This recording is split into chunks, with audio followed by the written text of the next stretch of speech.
Ya son como las 11 de la noche y la tercera vez que estoy escuchando este ruido de mierda. No sé qué está pasando, pero lo quiero grabar ahora para que después me crea la gente, porque esto nunca me pasó y nada, lo quería grabar. No sé yo, estoy podrido, la concha de la lora. Pero en mi interna, no sé para qué quiero la clase. Dios. Puta que te parió.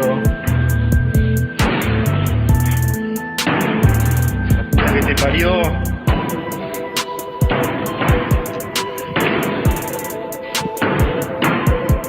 Concha de la lora. La concha de la lora. Pero como mierda puede ser que no haya nada. Ay. Ya es la tercera vez.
Take a look. Hey. Second date. It's been okay so far, but... What the f***? This is what I mean. Crazy shit. Hello?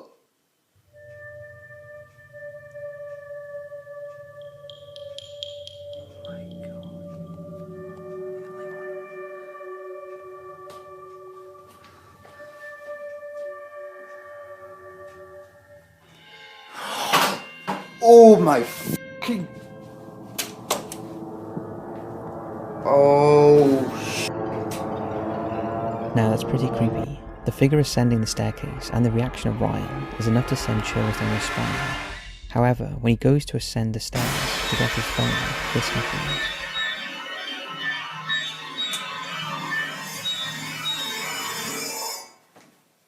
Phone's upstairs. Oh my fuck. Like clear. I'm leaving lights on it.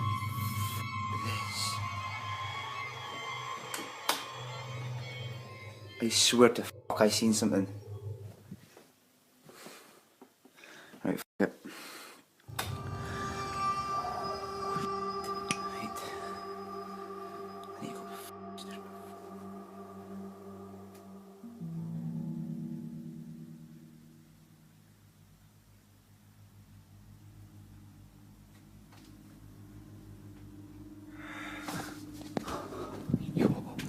Anyways, I'm here because I'm videotaping because I keep hearing some crazy shit coming from my basement. Like pounding, stuff being moved. You hear it? So anyways, I'm just going, you hear it sound like someone walking up down the steps. But anyways, I'm going down and I've decided to videotape it to have proof for my wife. She doesn't believe me. Alright, here we go. Hello? I know I hear you down here. I know I heard you. Holy oh my dude! I just saw it. Holy shit, man. Holy fuck. Dude, I swear to gosh. I just heard it. Holy shit. Dude, there's nothing down here. There's nothing down here. What the fuck is going on, man? Well, many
Keepers! How y'all doing tonight? Welcome, welcome, welcome. Please go in and hit that like, hit that thumbs up. It's the best way that you can help the show. We thank you very much. That's me, and gosh knows who else is around. All this wonderful chat. Welcome, welcome to all these mods, these wonderful Blackout mods. And I want to thank you straight out the gate for all the times you're in chat and you're trying to keep everybody chill and answer questions and making the guests feel welcome and newcomers in the chat welcome and commenting and helping people out in the chat after the fact, after it goes into the channel. And I appreciate that very much. And for all the super chats and everything else, it's just, you guys are fantastic. So thank you so much. I hope you like the intro. As you can tell, we are dealing with light and dark tonight. I mean, gosh, aren't we always? It's like saying some of the songs in the 60s and 70s were about, love and drugs and money. So anyway, that's what we're dealing with it. Hello, Nightmare, welcome in. Ted Branson, you're going to have a good night tonight. You're going to see why here in a minute. Renice, welcome in. Good morning, I believe, to you guys. And to D-Rock and Ann Palmer. I mean, I'll tell you what, it's been a while since we saw you, Ann. Welcome in. Uncommon Belief. And a little bird told me, he'll probably get real mad, but it's Uncommon Belief's birthday tomorrow. So why don't you throw up some cakes and some balloons, maybe some scary clowns or something. And he's a really terrific guy. And I'll tell you what, if we had another 100,000 of him on the earth, we'd be okay. We'd be on our way to being a better people. And if this chat was able to multiply and just go out, gosh, we'd be in better shape. But here we are, and we got to deal with what we have. And as far as I'm concerned, it's in the fog, it's rooted, it's in everything. And this whatever darkness that's crawling around. So that's okay. We see it, we're aware of it. We're paranormal people, we're true crime people, we're mystery solving people, we're inquiring minds, and we're carrying light, and we ain't afraid of no ghosts, right? So there you go. Happy birthday. Happy birthday to you. Happy birthday. I know. He's be mad at me. Tough. Take it. Take your happy birthday. Take them. Take them all. So anyhow, yeah, that was a fun intro to do. That one, it was really something. I was kind of moved to do it. And I'll tell you what, I found the thing that sparked it off was finding the ghost gifts. And look at all that cake and bacon, baby. That's awesome. That's awesome. Yep. Good people. Absolutely good people. Welcome one and all. I hope you enjoy it. I'm glad you enjoyed the intro. Like I said, sometimes I think that, maybe something a little more than me wants to get a message out. And it's really simple. When you think about it, we know that the stuff, this darkness, whether it's shadow people or entities that want to mess with you, or negative spirits, negative earthbound spirits that are just mixed up and confused, and they're full of anxiety. I mean, gosh, look at people. The ghosts are people, and people are like that. They're all different, and that's just human beings that have passed, that are confused and angry and misguided, and whatever it may be, whatever they're caught up in. And then you've got, it's just not fair if you think about it, because there's just all these other things out there. I mean, everything from the smallest microbe or bacteria or mold or spore or whatever that's after you, or virus, to the sharks and the great whites in the ocean, and shadow people and aliens, and bear and crazy people, and it's just like, it's everything is just like stacked up against you. But isn't it funny how it seems that once you really think about it, for the majority of them, the thing that affects them the most is the most opposite thing from them. And that would be love and light. You see what I mean? And happy and high energy versus low. So if you just back up away from it and you make it, you just put it all in its category like that, it seems a little simpler to take. You know what I mean? It doesn't matter what subcategory they belong to. If it's negative, you know, and it's out to hurt you or harm the, you know, whatever, then it's in that category. It may not be its fault. Hey, Laura Elizabeth, such as in the human ghost, the earthbound, you know, that's confused and angry. We saw that in many stories. That one that we all really liked with the young man named Ryan, right? It turned, we thought he had like the most negative spirit. I have moved my ashtray. That's what I keep looking for. The most negative spirit. And quite possibly, I mean, if we were taking bets halfway through, I guarantee you about 70, even higher percentage of us would have said never human, some type of entity, a demon, you know, something that had a little power and a little knowledge behind it. You feel what I'm saying? That's what we would have guessed. And what did it turn out to be? Very confused, angry, older man that had passed, remember? Had attached itself to this man. And at first, everything was cool. You know, it's just like in Jurassic Park. First comes the oohing and the ahhing, and then comes the running and the screaming, right? But he spent a little time trying to understand what it was. He's like trying to put his hand into the sparkling mist that shows up. And, you know, the next thing, I mean, this thing escalated bad. Remember this story? It comes through the TV. But, you know, I mean, it escalated quick. It went from that to he's waking up and the ghost is, or a mist or something, some type of force is standing over him with a knife. And, you know, coming through the walls and stuff and trying to scare him and get them all, you know, freaked out. And I mean, I think at one point in time he moved out of the house and moved into the woods, was camping in a tent. I mean, it got crazy, right? Yeah, burned the hotel room. Exactly, Vixen. Thank you. You know, Laura says hi back to everyone. How you doing, Laura?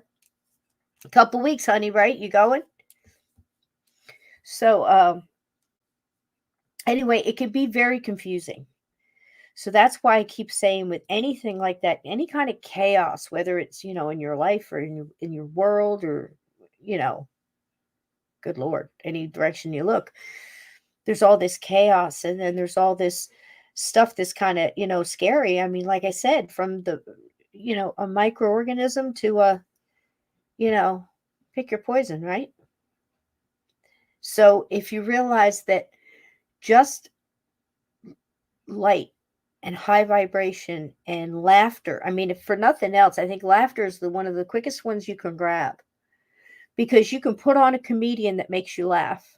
Try to get a higher and, you know, a higher vibrational one. You don't want to go for one that's all, you know, grungy and dirty and just, you know, going for those nervous kind of laughs and stuff. Get somebody that's a little higher up that's, you know, making jokes about, you know, little kids or, you know, as far as, you know, being a parent and the funny things little kids say or something along those lines, you know, something high vibrational laughter or silly jokes. I know I've told you guys a lot of times, I knew somebody that had a hard case of obvious human spirit that was angry for whatever reason, was causing a lot of ruckus. And, oh, I'm so sorry, Laura.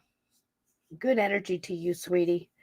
It's, you know, it's hard times. You just can't, the sadness just keeps rolling. That's why we got to just keep reaching out and, you know, trying to revamp everybody's energy because it's just so much going on, you know, pets and passing, loved ones, jobs, money, all kinds of things are really getting everybody. So our love goes out to you, sweetheart.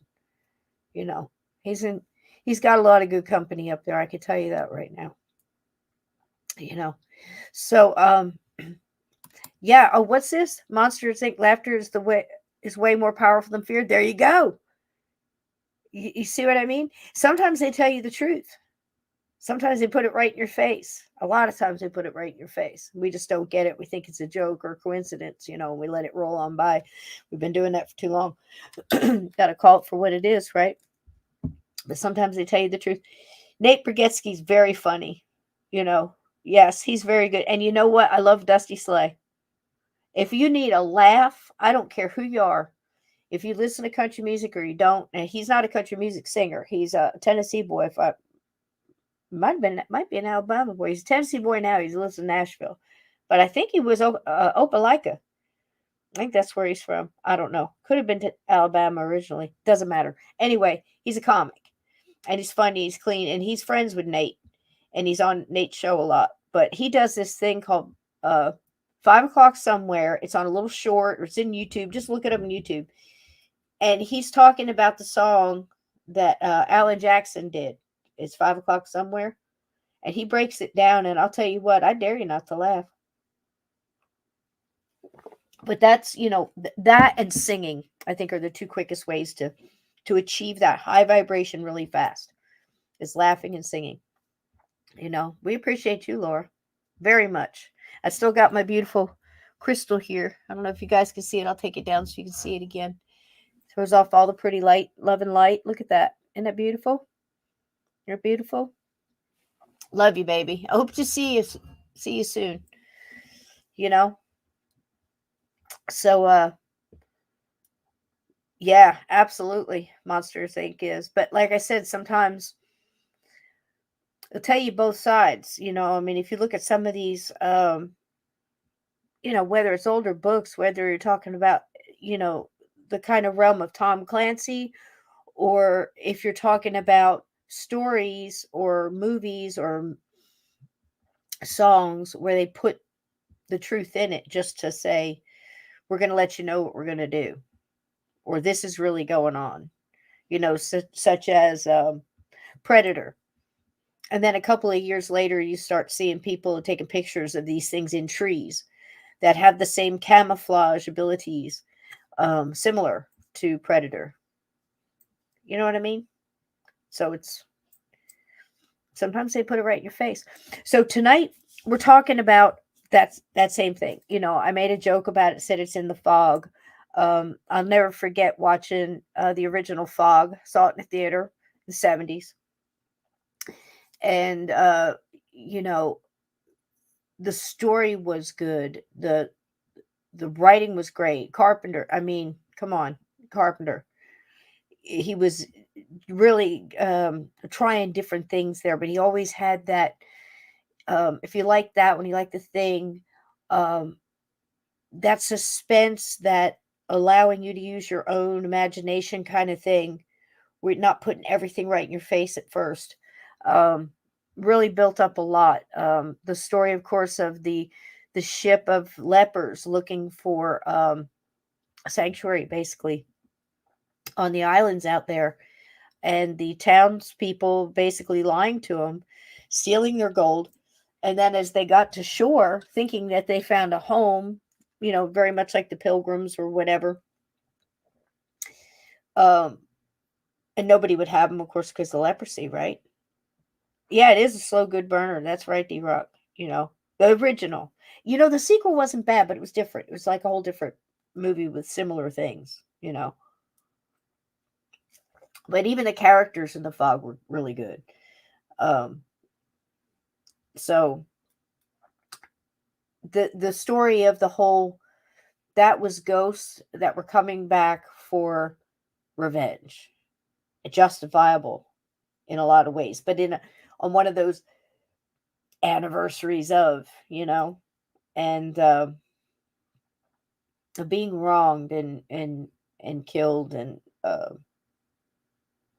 having their money stolen, their gold stolen, and the whole shebang. And they had melted, I believe, if I'm not wrong, D-Rock, the story, the original, right?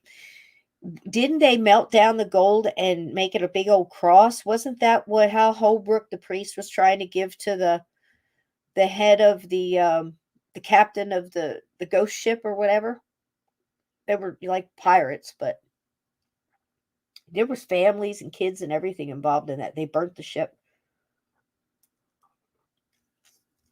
She is a great pet mom, Jack. She really is.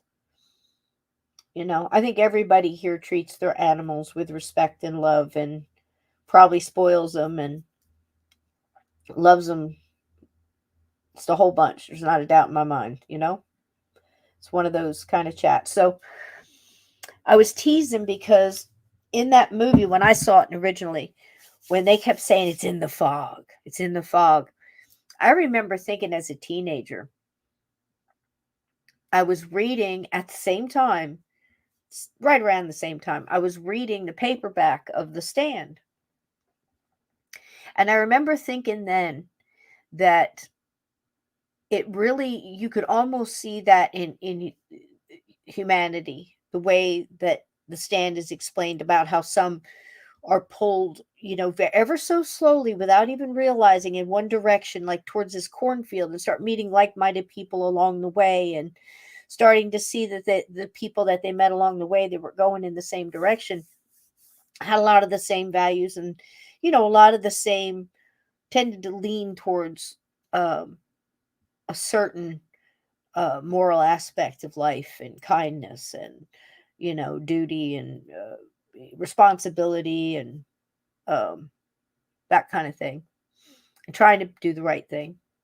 And then you had other people that were going in the other direction and met up along the way. And of course, eventually found out that they had a lot of selfish, narcissistic, greedy, power hungry, money, um, you know, bad, um, lean more towards the bad. There were some reluctant people involved in that story that kind of, you could see their moment of choice when they had to choose which track to ride on.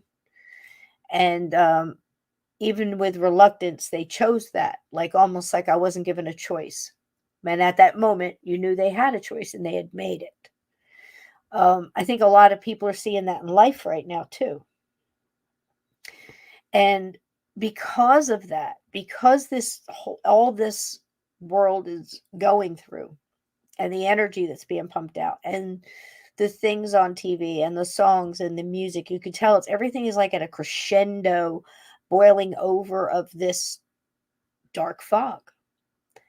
And at the same time, you start seeing it gaining ground, and then a big, like, light filled hand just kind of, and it disperses, but it gets weaker and it gets weaker. You see what I mean? But it definitely is out there. And because of that negativity, there's a lot more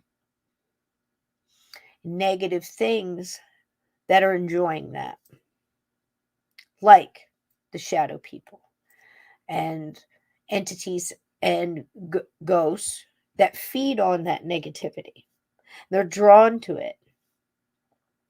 If you can imagine, say, two houses, and one is almost like on a black chalkboard, and you imagine, draw two stick houses, you know, just a little square with a little triangle on top, right? And circle one, take a black chalk and kind of go all around it, make it real dark. And then take a lighter chalk, like something like a bright yellow, there's something that would signify light, and draw around that other. And then if you have all of these little orbs above it, and some of the orbs are vibrating on in a darker color, you know, like your browns and your, you know, just dark greens, or maybe just real dark. Everything's muted. Some are very, very dark to the point that they're black. And they're just going to gravitate toward that one mass of the same type of energy and the same type of frequency, and giving off the same vibration. And all these lighter colors, these lighter, you know, whites, and maybe some confused purples or whatever it may be, but they're lighter until you get to very bright, so bright it doesn't even have a color. It's just so effervescent white. And all of those dots are drawn to this positive light giving energy, positive energy giving off house, right? Because it's just like energies being attracted, separated, picking a lane, going towards what it vibrates the same as. And that's in groups. We've seen it. We've seen it in, a bunch of lost souls together in a group being drawn to one house because it has a lot of energy going on in it and a lot of light going off, like moths to the flame. So what do you think is going to happen if a large population of people and animals and living things like plants and things are all in distress? It's going to give off one type of energy. So it's absolutely crucial for light workers to learn to say things to themselves like, can I do something about this? I cannot. I'm going to send good energy that way. I'm going to hope that it's better, however that may be for your individual self. That might be healing energy and light, or it might be prayers. It may be a mantra. It may be meditation. It could be whatever. And you're going to send it off in that direction, and then you're going to close it off. Not that you don't care, but that you're learning to separate what to spend energy on. You gave it energy, gave it positive thoughts, and then you say, I'm done. Until the situation changes or needs some more, I'm not going to agonize and fret and worry. I'm going to handle what I can handle, change what I can change, and make a difference where I can make a difference, and let it go. Because, and I have a little video about this, light workers, it's almost as if, now this is not definitive, Cisco, whatever. I'm just me. This is my theory. This is my opinion based on what I've learned along the way over 60 years. This is my best guess. That light workers give off a powerful amount of something called loosh. Because we are aware, we're awake, we're empathetic, we feel it. We feel it in every direction. And it disgusts us to the soul when something suffers and we cannot stop it. All we can do is, again, put the light out there and then stop, shut it off, and focus on what you have to put your energy on. Because this is what happens when you do this, light workers. This is what happens. You not only deny that dark force that's trying to achieve as much as possible of that energy, that loosh, that negative loosh, you deny them 3 times. And that makes you smile. Because if you're giving that off, you're going to turn it around. And then you can throw that positive on top of it. And throw that pain back to them. Or do a mirror spell and send it back. Or at least deny them what you would put out. And you laugh and you do something good. Which then happens tenfold. Now you've got them tenfold that way and threefold this way. That's flipping the 13 on them. Little secrets. If you're a light worker and you're also somebody that feels what's going on around you, whether it's a small bit of a community, a home, your family, an office, or you're going to reach that out globally. That's a little trick. So let's watch this video that explains a little bit. With an interesting guy, Nick Redfern, if you know him, you love him, you know, whatever. The man is very much like, and I only mean this as far as diversity, extension of topic, how deep they dug into it, the amount of periodicals and books and blogs they've written on it. Very much like a male Rosemary Ellen Guiley in that sense of trying to understand the paranormal, kind of like with a rock and roll point of view kind of thing. So he, very much like David Weatherly, has delved into multiple things like a lot of these negative energy feeders. And it's basically what they are. And then again, like I said, then you break them into the categories, right? Yep, Nick Redfern. And so anyway, let's watch a video. Okay, and then I got a couple cool surprises. We're gonna have some fun with some ghost stories and a couple of samples of dark entities, what they do, shadow people, black masses, things like that. But the main thing to remember is what I was just talking about. Yeah, he is fast. Yeah, he's all right. But again, this is it. There's only so many facts out there. And if you've got somebody that's going to try to overwrite, past all the BS, and they're not telling you that, Bigfoot lives in their pillowcase at night, or, the Bell Witch lives in my dishwasher and talks to me in the morning when I have coffee, or some kind of wild thing like that, that's just attention getting and really isn't giving us any new substance. If you know what I'm saying, or new facts, or new and new experiences that we can at least compare and try to learn from those, and in a trustful and kind of vetted kind of manner, you know what I mean, over time, where somebody is consistently telling you, things that pan out, or somebody that's just blowing, smoke, smoke up your pipe, you know what I'm saying? So, anyway, yeah, I like the way he tells some stories. Like, there's a person here that this happened to, and a person here that this happened to, because again, experiences and the collection of those, and putting them with our own and our own vantage point, our own theories, and listening to what everybody else's theories are, and kind of, that's really all we got, right? Because they're telling us it's not science when we know it's all connected.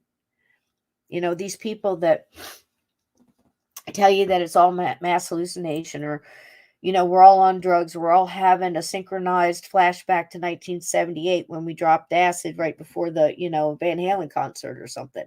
Whatever it is they're telling you, when you know darn good and well you spoke to something. Now, whether that something was an alien putting a thought into your head, or a demon trying to get the best of you, or grandma, trying to tell you something, that we have to sort out ourselves through our filters, and through each other, through other trusted filters, to try to sort what it may or may not be, right? To the best of our ability, but we really, it's common sense and as much knowledge as we can possibly gather. That's what we try to do on this show. So let's watch this and see if you can get anything from this. This is a couple of facts, a couple of things kind of fun. And like I said, it's got a little from Nick Redfern's written a couple of really good books on this subject. Some of them more pinpointed on certain characters, like Slender Man, or, gosh, there's a whole array of them, from the incubus, succubus, you name it, across the board. Everybody wants your energy, right? Isn't that what it seems like? Here we go.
Ta-da!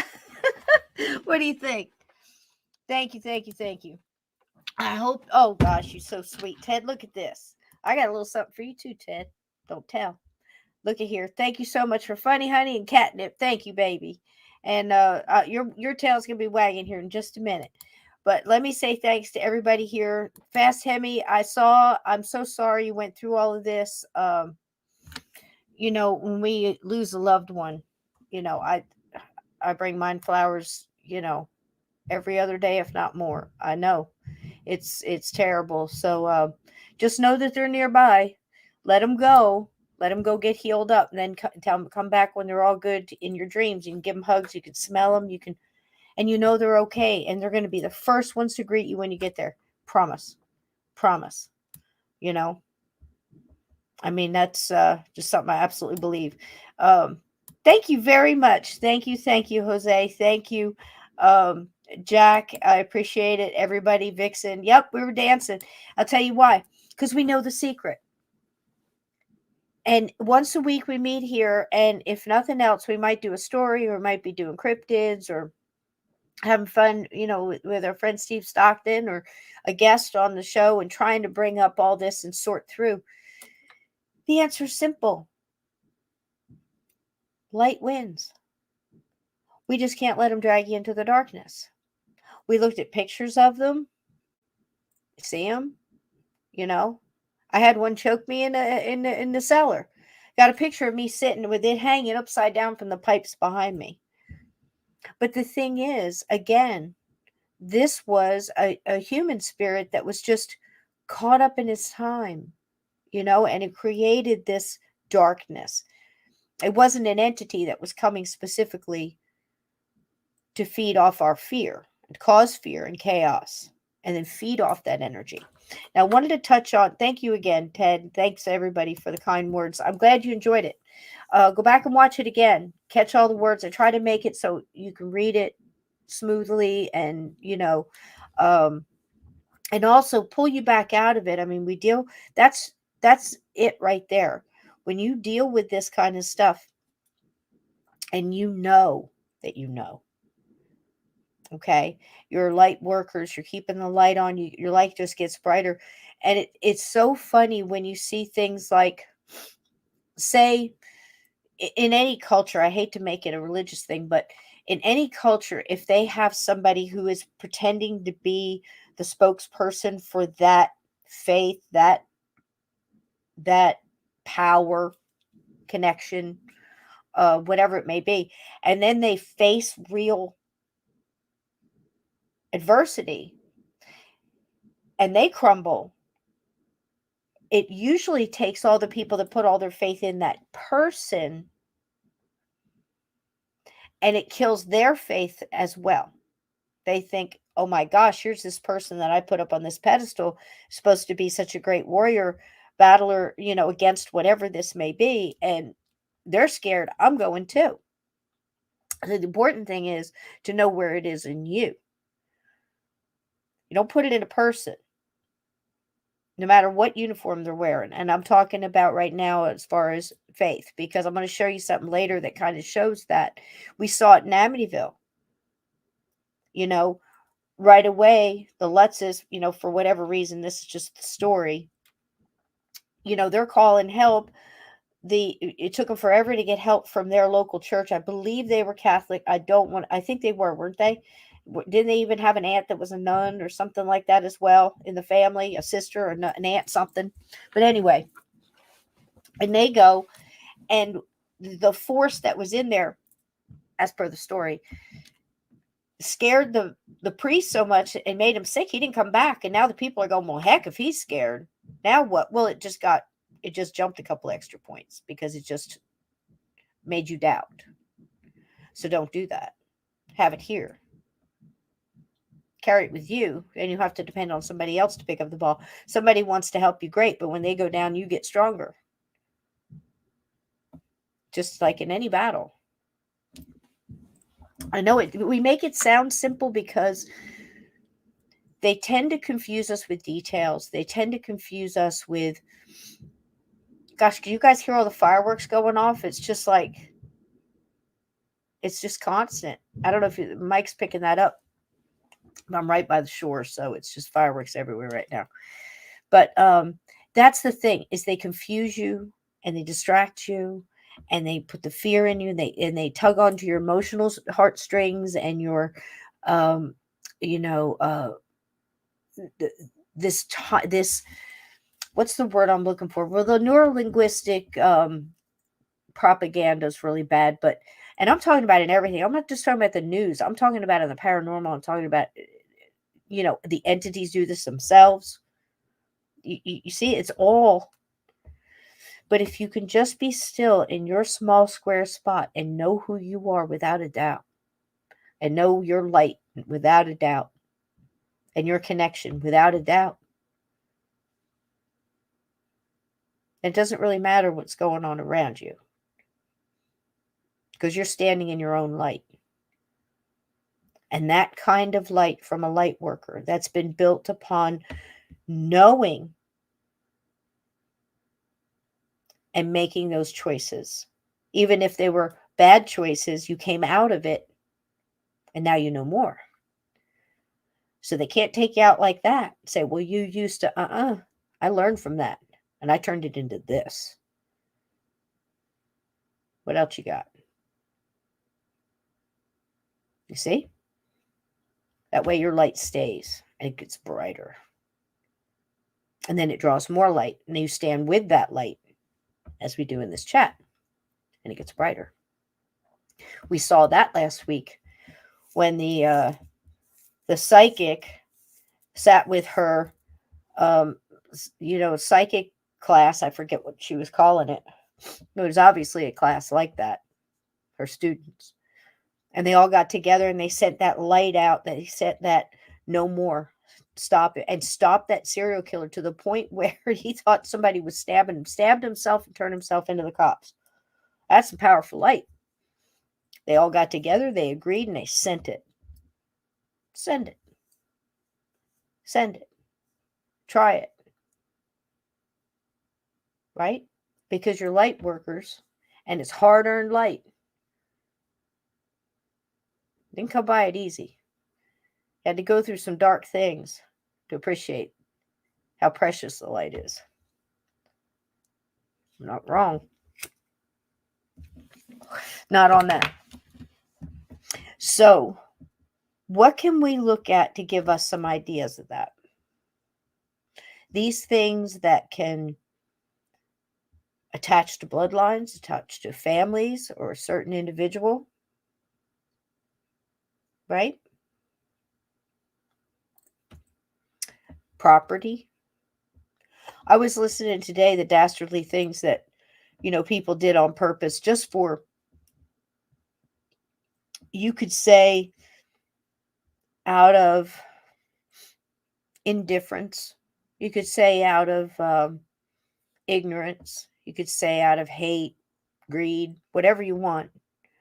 But some landowners bought, and the story, you could tell it 1,000 times in so many different places.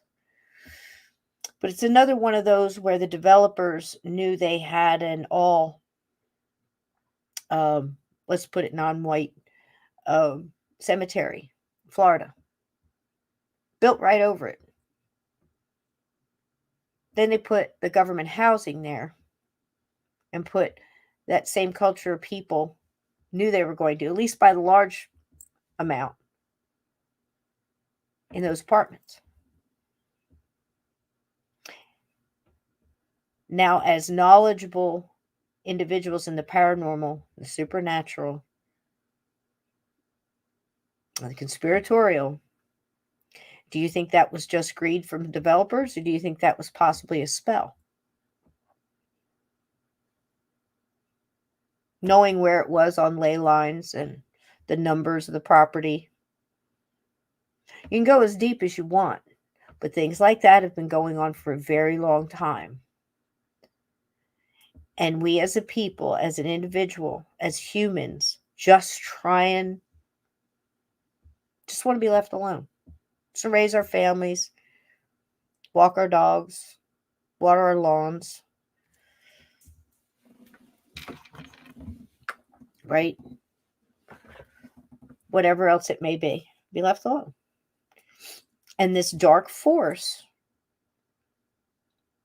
has gotten together in their own little pockets. They've been doing this stuff for years. Whether you want to talk about the Titanic and Jekyll Island and Archduke Ferdinand, I mean, come on. I could go on for days. We talk about it here all the time. But if evil is doing evil for evil's sake, then it's all connected. If good is doing good for goodness sake, and those two sides do exist. Does that make sense? Okay. So, what do we do to recognize these cases and the kind of patterns they seem to have? Whether you're talking about Amityville, you can name them here in the chat, and I'm trying to catch what everybody is saying, and I hate to miss. Usually when I do a video, I go back to try to catch it and then like kind of grab it afterwards so I don't lose the track. But this one, Jack was saying that Buddhists and Hindu believe that there is a certain amount of suffering in the world at all times, and positivity can ultimately. Yes. So how is that not exactly what we're talking about? Right, Jack? But it's just a different culture. They might have a different name. They might have a different suave way of saying it. Another culture might have the same. It's all that core. And I think that's what you're pointing out, Jack. That core that's the same. Do you know why? Because it's a fact. It all comes back to that fact because it's true. Because it's true. It's been going on for millennia. Good against evil. What will man do? What will it take a certain person to change? They're not. The gingers are sleeping, Ted. It's the fireworks. It's the New Jerseyans losing their minds, even more so than normal even. So, yeah. Oh, yeah, people. It's frequencies fast. It's a lot of things, and it's very, very on purpose. Trust me. That's what I wholeheartedly believe. So, and this is all part of it. So my point being, with more and more chaos and more strife, more and more of these things are popping up because they're being connected, just like those houses on that chalkboard, the dark one with all the dark negativity going on around it, and then the light one with all the light, positive energy going on around, just like that. And we're stuck in the middle with you, right? And trying to sort it and trying to, flap it away like Shaquille O'Neal there. Anxiety, trauma, chaos, propaganda, distractions, bills, money, weather. We got people freezing to death in one spot and burning their ass off in the next. You got fires over here and too much rain here and droughts over there. I mean, it's every direction. You're looking at every level, every layer. And you just sitting in the middle, dancing in the kitchen barefoot with your wooden spoon, singing to your favorite, 70s song, or driving that truck and trying to find the beauty out your window instead of all the devastation and crap. Trying to see, hey, there's a little, how many people have done that, gone down this desolate highway and out in the middle of nowhere, there's this beautiful little flower growing out of a crack in the road or a crack in the sidewalk. Well, yeah, you hear the fireworks? Happy 4th of July, everybody. Thank you for your service. Thank you wherever you are in whatever part of the globe. Because I'm sure if you're listening to this, you really appreciate the things that we learn here and that we're learning together, and how precious and fragile life is, and how strong we really are. How dare they try to make us feel like we're weak and powerless? You have no idea the power. None. Again, I point to that psychic. Her and her little group sat around for about an hour and focused and made a serial killer.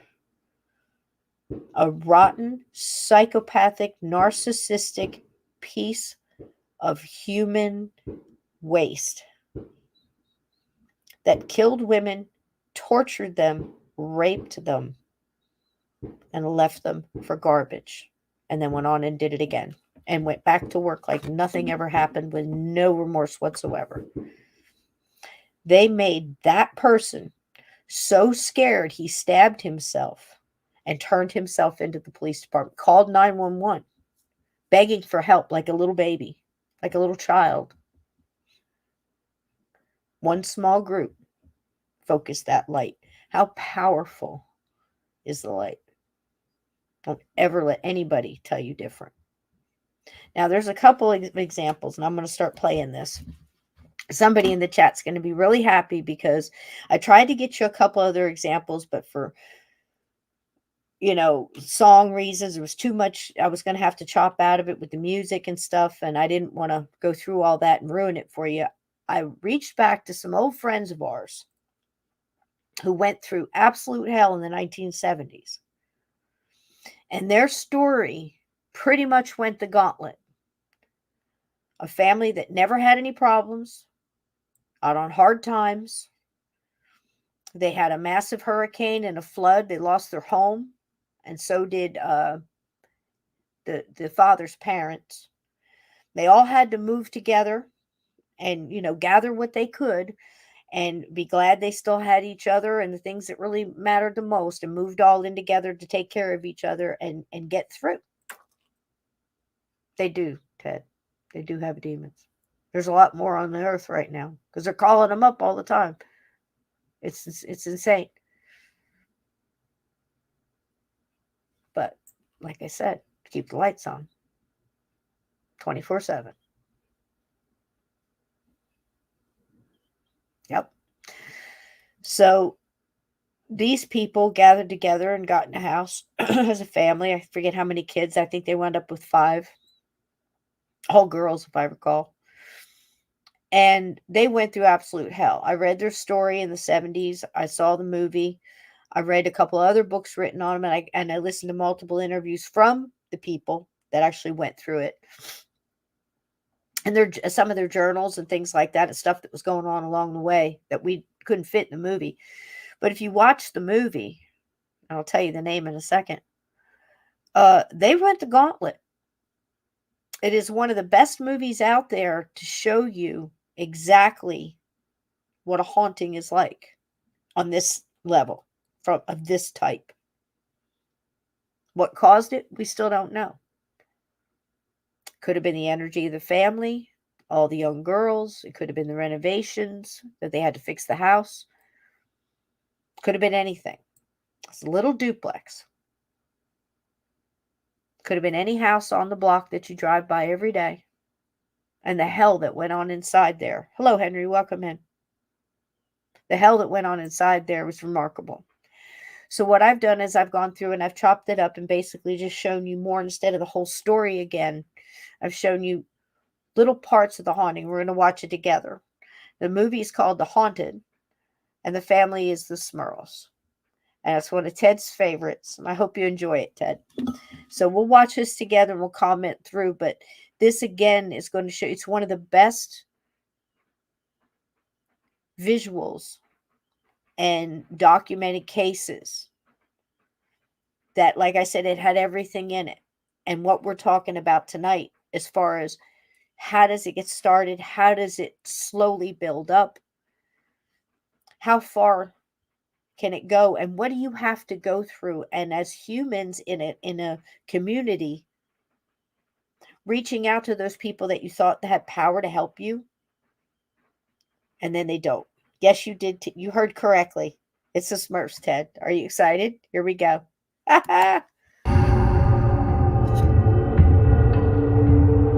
It's just the parts, though. It's not the whole movie. And if you'd like to see the whole movie, we have that in a You're not the only person who in a believes in playlist. ghosts. There was this couple on TV. They take pictures of them. They lecture all over the world. Maybe I have last week's TV guide. Do you want me to see? I could give you their names. Let me think about it. Thanks. I'll say a prayer for you, Janet. You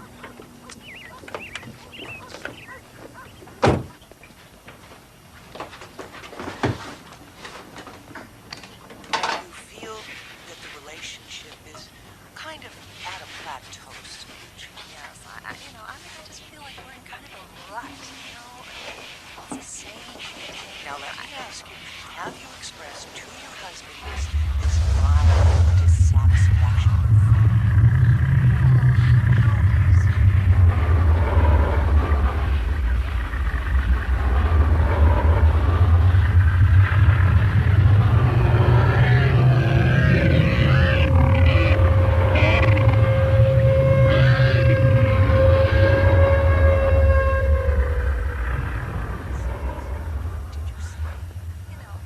Actually, I can't realize I probably just whine a lot. Maybe And how has he reacted to this expression? I'm really proud of that. I want to.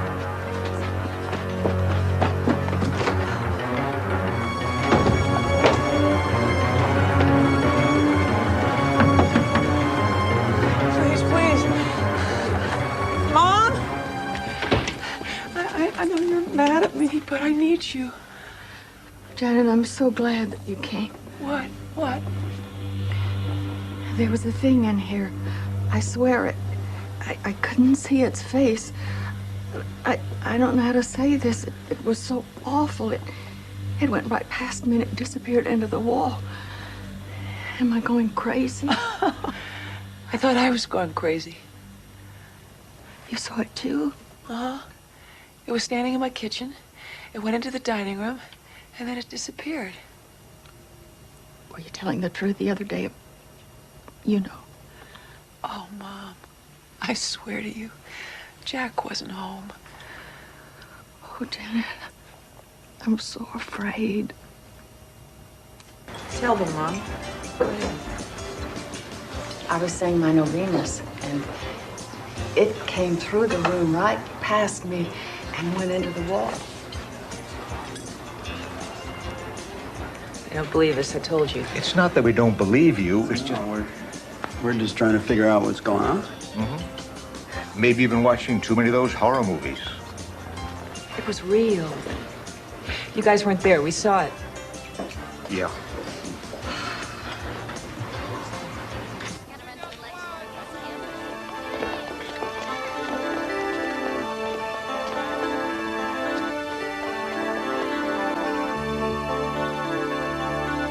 I didn't know where to turn, but I needed answers. So I read everything I could about the supernatural. I began to learn that other people had experienced similar problems, and somehow that made me feel a little better.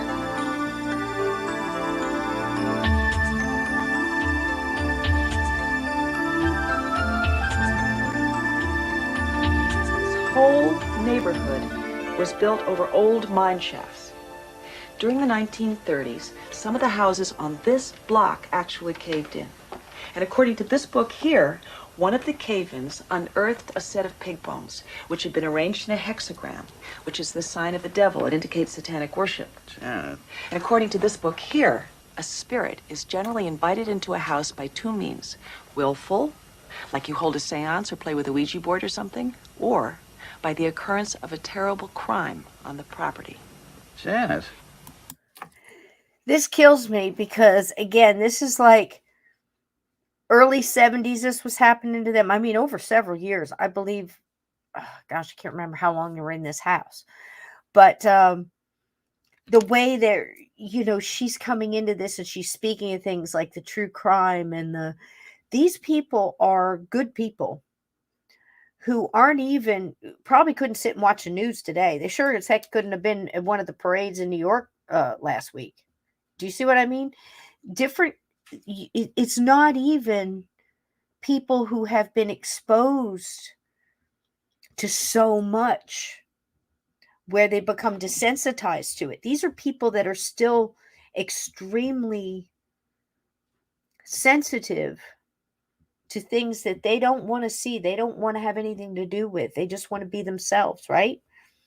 So you imagine how saturated we've become over the decades of all this desensitizing You know what I mean? Think about that. Which is what's causing more and more influx and more, you see, the churning. But she really dug in there. And what she's saying right here is true. That whole area that her houses were built on, very much like in Bill Bean's case, his whole neighborhood, for some reason, was the site of some kind of sacrificial, obviously satanic, ritualistic, sure wasn't good. Same thing in this neighborhood. Crazy. And spirits can appear at will. And they can appear to one person and not to the other, making that one person think that he or she is loony when she is not. You know, you are going to scare the kids with all this stuff. I haven't said a word to them, and I don't intend to.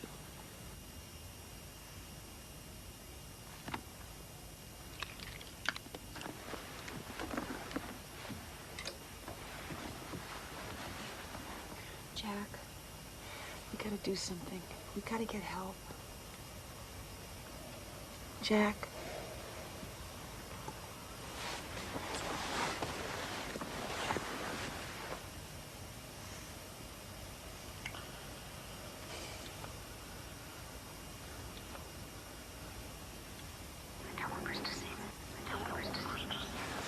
Jack, What? did you hear that? Hear what? Voices. Will you just cut this out? You're talking yourself into it. Here, just put your head on my pillow, please, right now. Come on.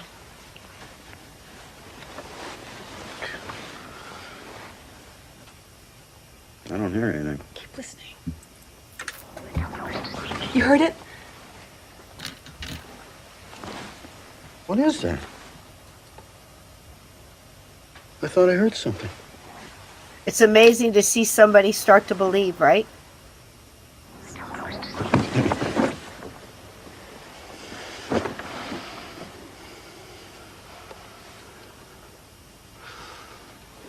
Well, okay, you sleep over on my side tonight. I mean, how crazy is that? Just sleep over here on my side. I mean, the things that you do to adjust slowly to it. You see what I mean? I mean, it's, you gotta wonder how hard it was for what this guy was going through too. I mean, the whole family, but he's going to work. He comes home, the place, things are flying around. And he's trying to go to work. He's trying to pay bills. She's trying to maintain the kids. It's very debilitating, to say the least. And that's why they do it.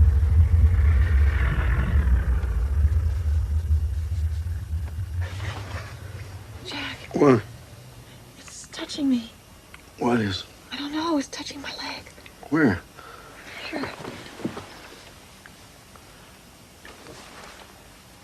Holy cow. Feel it? Yeah, I do. Jack, make it go away. Make it stop. Stop it, you! Just stop it right now! You feel anything?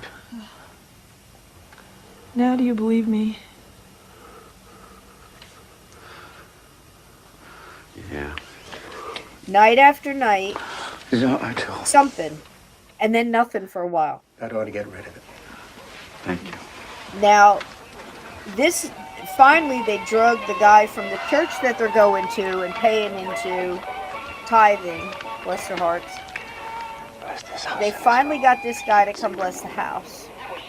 And he does, reluctantly. After he sat at the table and told them that they should go to marriage counseling because it's probably hell. He practically runs out of the house. And he never comes back. And that's based on truth.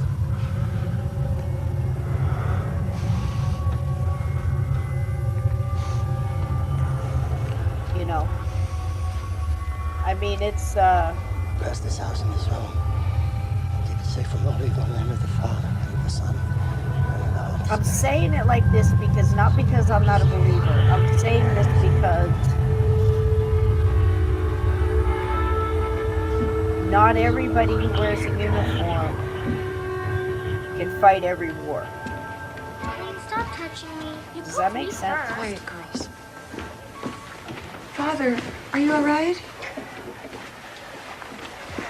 I'm not feeling well. Well, can we get you anything? There you go, Ted. That would definitely work. No, nothing. Nothing, thank you.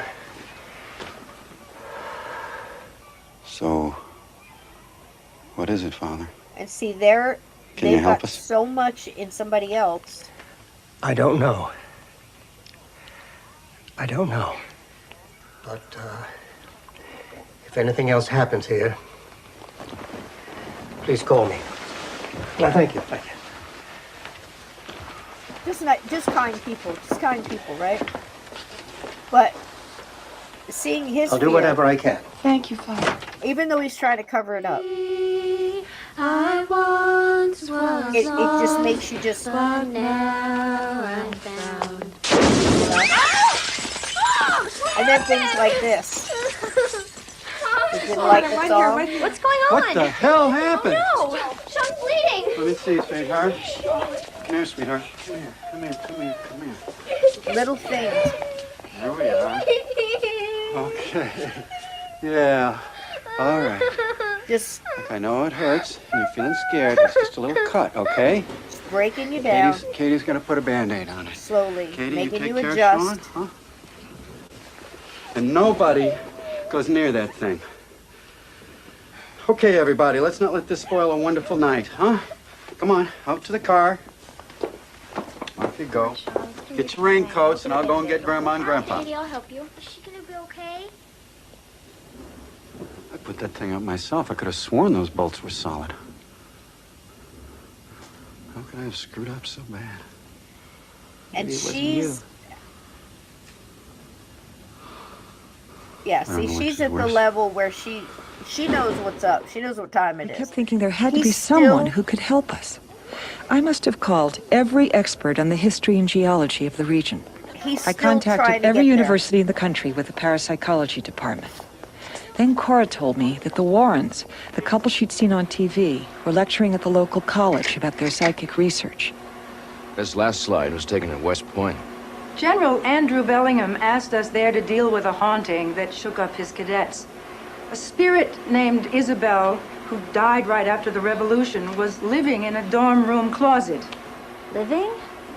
In a manner of speaking. Lights. But Isabel didn't try to harm us. After 20 years of psychic research, the devil knows who we are. Now we've had more than one spirit try to kill us. Just so we know it's personal. And the investigations are exhausting.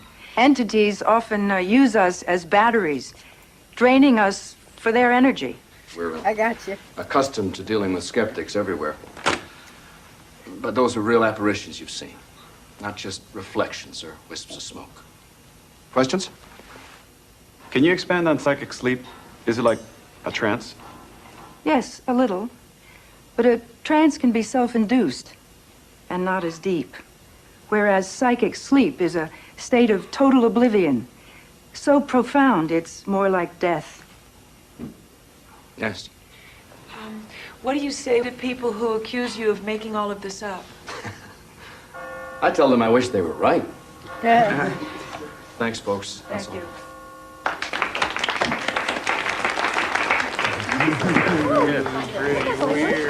Now, see, right here, this is why this room here is filled with, and this is just a side note, but this room is filled with a mixture. Curious people wanting to know, people wanting to learn a little bit more, people that heard about it, people that thought it'd be cool to kill some time and go. And then within that crowd, there are people that are hanging on by a thread, that are trying to sort their own horrors in their life, that are seeking real answers and real help. And you have no idea at what rung of that ladder they're on. And that's why it upsets me. Again, I'm no better than anybody else, and I don't know more than anybody else. But when I go and I see a seminar where they just point blank tell everybody that's seen anything like this that they're crazy, or that they definitively didn't see what they saw, or it's not what you think it is, or anything that's told to people that might be in this state of mind in a flippant,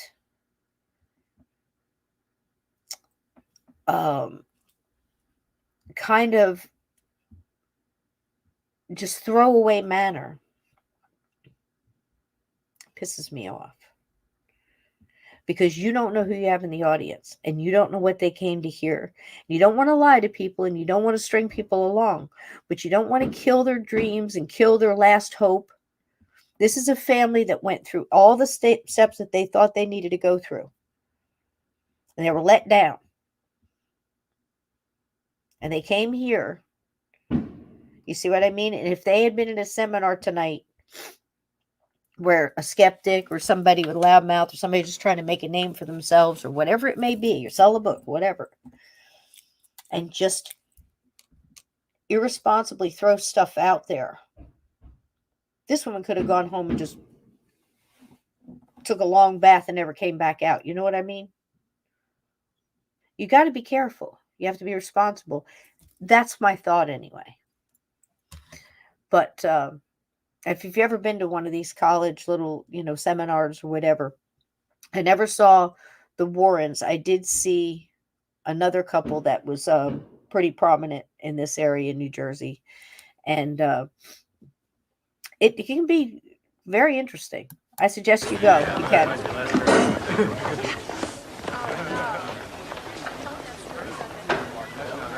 Mr. Warren. Ed, call me Ed. What can I do for you? How much do you charge to help people with their spirits? Well, we do it for free. We make our money by doing these lectures. Why? We have one. A spirit, I mean. What makes you think this? Something came into the room and touched me, and it dropped a light fixture on my children. And it whispers and pounds on the walls, and none of us can get any sleep anymore. We're all so tired. And nobody believes us, and I really think I'm losing my mind.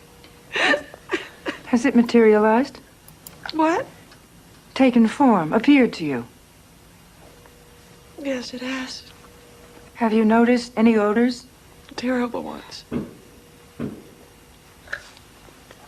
Please, put your address down on this card, and we'll be over to see you before we leave. Thank you. Thank you. I went to their lecture this afternoon. They're not kooks. Yeah. If word gets out in the neighborhood that we've hired a couple of Demonologists. What choice do we have at this point? Mom, we're ready for bed! Come in!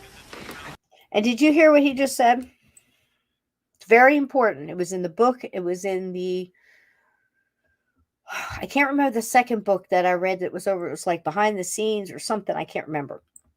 This is so long ago. But he said that.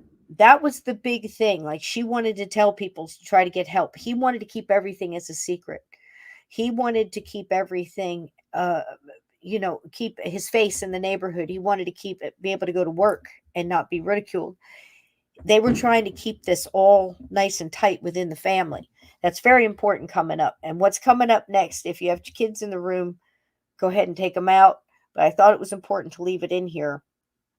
It might not be in the one that, we're putting on YouTube forevers, but here on the live, we might make it. But I decided to leave it in because I want you to know how far these son of a guns can go. This is not unusual. I promised them that I would read them a story. I'll be back in a while. Jack, please think about this.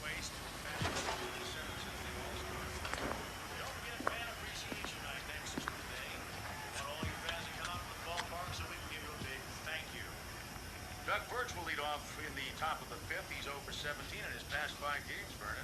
That's right, Bob, but he has been swinging a big stick since he came over to the Wildcats. He's batting .256 so far on the season.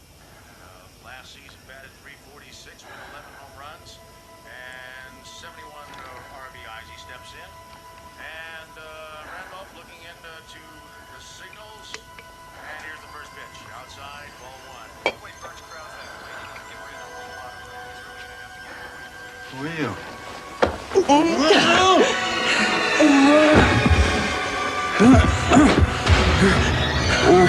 Oh,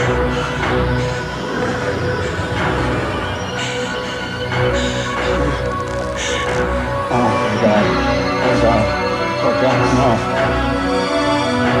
Get off me. Please get off me. No. Get off me!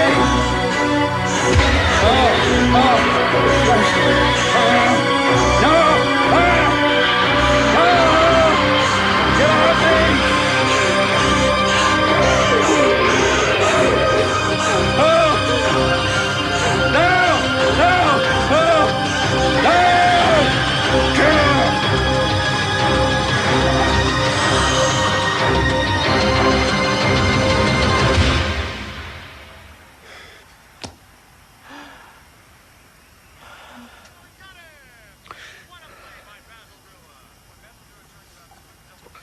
Now, do you think a man like that is going to lie about that and go to don't work believe it. and let It his just coworkers hear do about it? anything it wants? He's I'm telling the afraid truth. so. We've only had a few reports of a rape like this since we started working. Have you told your children about any of this? No, not yet. We didn't want to scare them. I understand. You're probably right, at least for now. All right. Are you ready? Lorraine will go through the house and see if she can sense any presences. In the meantime, I'm going to ask you a lot of personal questions, so just answer them as best you can. Okay, we'll try. Be careful. Yeah, I'll be just fine. I've got some very powerful protection. That's a spirit. Do any of you drink? Any history of alcoholism in your family? Well, I have a beer every once in a while. Any drugs? Valium? What does that have to do with it? To be honest, what we usually find in these cases is drug or alcohol abuse. These And they're are doing ideal right by entry asking points for questions. demonic You need spirits. to. Are you familiar with the term Satanism? Hey, Sapphire. Have you ever practiced Satanism? You ever want to hit your kids? Why are you asking this? Because spirits can make you do whatever they want you to do. Any marital problems? Just usual. You know, Jack, I know this is a touchy subject, but what's usual to you? Now, if that place was used as a ritual sacrifice or some kind of whatever it might have been that was drawing in evil, where they found all those bones and they built the houses, right? It's going to draw another wayward spirits, and it could control them and use those spirits to drive the family insane. Because they can. Because it creates loosh and feeds them. And if it's something that's ancient or something that's demonic, it gets the added bonus of breaking up a family and making you do things that you wouldn't normally do, especially as a Christian family like this. See what she sees? Well, now. They just stomped her off. But they're probably trying to avoid If strange that other things begin to darker happen, sometimes the camera captures what the eye can't see. This is cold. I'll get you some fresh. Did you find anything? Yes, I'm afraid I did. There are 4 spirits in your house. One of them is an elderly woman.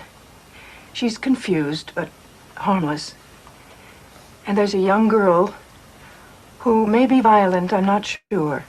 Is that the one that attacked me? No, but I'll get to that. The 3rd spirit is a man who suffered terribly in this house. I'm not quite sure how, but I do know that he died here. Janet, would you please sit down? I want you both to remain calm while I tell you about the 4th spirit, the one that attacked you, Jack. It's what is known as a demon. This demon is using the other 3 spirits to destroy your family. Why?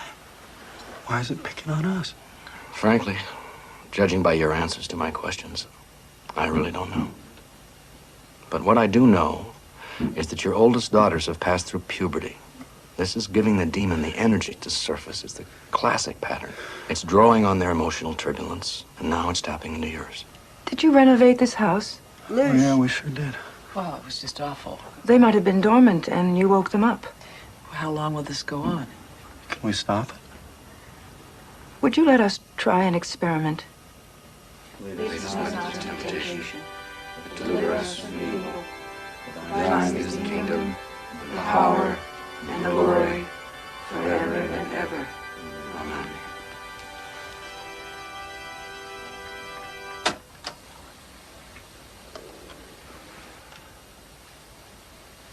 There's a very strong presence right behind me. And an even stronger one next to the bureau. The TV! Ed, watch out! Jack! Do something! In the name of Jesus Christ, I command you to be gone. In the name of Jesus Christ, I command you to be gone. In the name of Jesus Christ, I command you to be gone.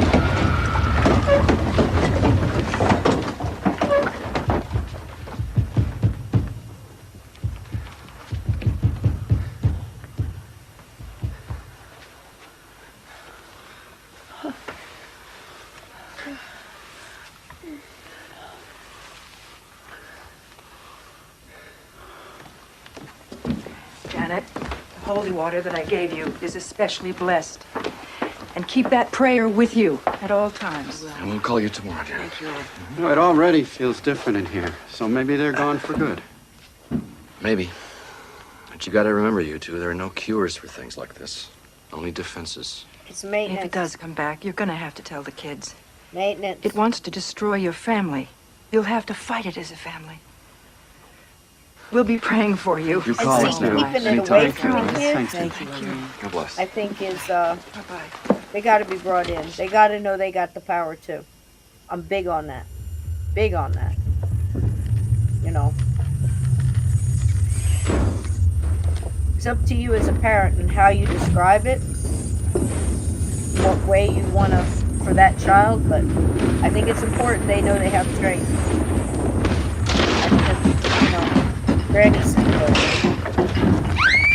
What's that? Sean! What's happening to the house? With me. Colleen! Daddy! Sean! Yeah, but if the parents are scared, you know. It's all right, I'm here. Why wouldn't you explain that? Honey, I'm here. It's all right. It's all right. Oh, tell me what happened. Can you tell me what happened? I was asleep. Something picked me up when I screamed and dropped me. What? I don't know.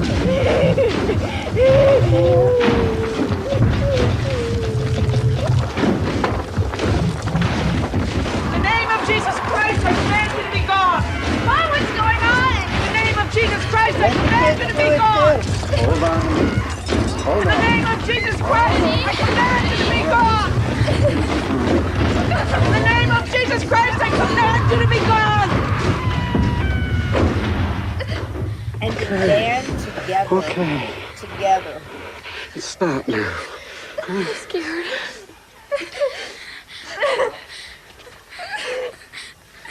Mom, what's happening to us? Honey, our house is haunted. What? By his spirit, he wants to split us up. But if we stick together, we can make it go They away. know now. Are you sure? Well, sure, I'm sure. Hey, we're a family, right? Huh? We know people who know all about this who are helping us. Wait until the kids in school hear this. See, the kids are looking at it totally different. Wait till the kids in school hear this. This is great, man. That's the kind of energy you need. It's like, yeah, you know, this is the kind of energy you need. You need some of that young, you know, Daddy, Mr. Warren's on the phone. warrior. Here, I'll take that. Thanks.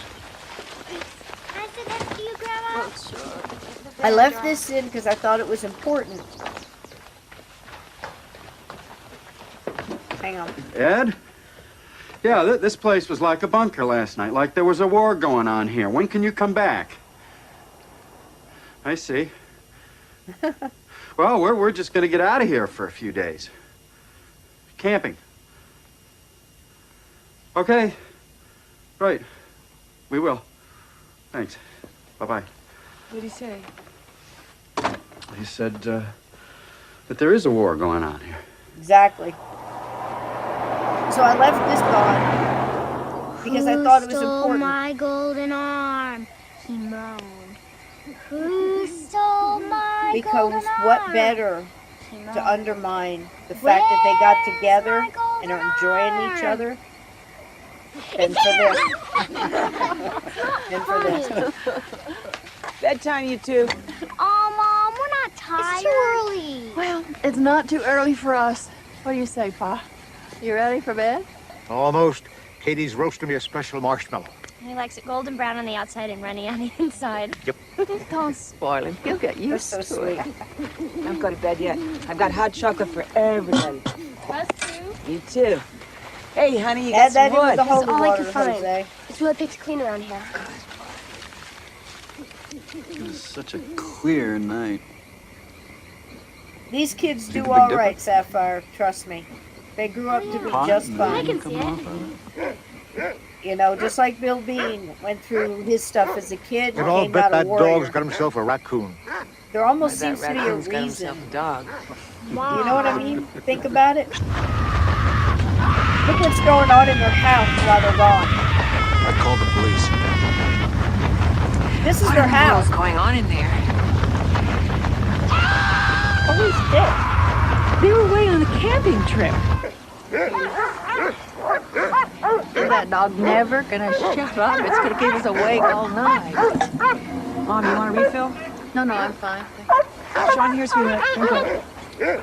Sean, what is it? What do you see? Well, bring that, Jose. Bring it. Jack! Come on, Sean. Away, darling. Easy, it's all right. Mommy! Dad, let's get out of here. Mommy! No, Jack! You don't know what it'll do to you! He'll hurt you. What is that? Son of a bitch. Yeah. Yep. Yep. So attached. See what I'm saying? Follow through. See, gotta detach it. Gotta get it off you. Nothing to do with me. Yeah, there you go, Edna. I don't want to go home. Maybe we can never get away from it. These poor Take it easy people. there, kid. We'll be all right as long as we're all together. The church. We've got to get them to listen to us. And that's just the thing. Now you've got so much. That certain organization is so compromised. It's, you know, it's just it's terrible. So again, I say you count on you and your strengths and your beliefs and your faith and your energy, your light. Put that out. Start with you. And that's why I said the kids should know. I mean, you got to sit down and tell them what's going on. I mean, even down to the little ones, you know, tell them how strong they are because they don't understand and they see you scared, right? And believe them and listen to them and let them tell the story. Let them say it all out because it gets it out. And don't say you don't believe them. You know, that's just my thoughts. So there's that. It's a trip. This family went through absolute, no kidding. And there's, you know, like I said, there's so much more to their story than is just portrayed in the movie. But the movie's not bad for a made-for-TV movie, and it is available in its entirety on YouTube for free. Just put in The Haunted and watch it. If you were here last year or 2 years ago when we did the anatomy of a haunting, and I went through it, I broke up and I used little pieces of this to demonstrate how one starts very subtly and can get into full blown. And then here this thing is, they're out camping, having a good time. It just had to show them, it had to take that from them. You know, you can't get away, whatever. So many stories of families like this. And we hear people judging those families harshly. Why did they stay in the house? Why didn't they just get away from it? Why didn't they just move? Why didn't they do that? I watched a story about a family today. They moved 11 times. Can you imagine having to move 11 times in today's market? Crazy.